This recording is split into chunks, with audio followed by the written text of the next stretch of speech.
नमस्कार मंडळी, आज होता श्रावण महिन्याचा पहिला शुक्रवार. त्यामुळे सकाळपासून आमच्या घरात भक्तिमय आणि चमकदार खायचं वातावरण होतं. सकाळी उठल्याबरोबर दारात सुंदर रांगोळी काढली. रांगोळी काढताना वाटत होतं की आज देवी लक्ष्मी थेट आमच्या घरी येणार आहे. त्यानंतर देवपूजा आहोनी करून घेतली. आज पूजा झाली म्हटल्यावर नैवेद्य खास पाहिजे ना, म्हणून बनवली मस्त खीर.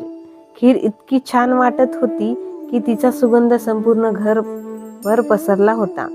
ड्रायफ्रूट टाकल्यावर तर खिरीचा रुबाबच वाढला. आणि मग मनात विचार आला, आज शुक्रवार, काहीतरी स्पेशल झालंच पाहिजे.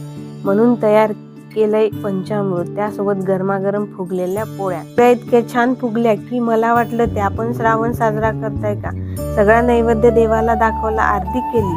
मन अगदी प्रसन्न झालं. अशा भक्ती, सुगंध आणि चवदार पदार्थांनी भरलेल्या वातावरणात आमच्या श्रावणाचा पहिला शुक्रवार खूप सुंदर साजरा झाला. तुमचा पहिला श्रावण शुक्रवार कसा गेला कमेंटमध्ये नक्की सांगा.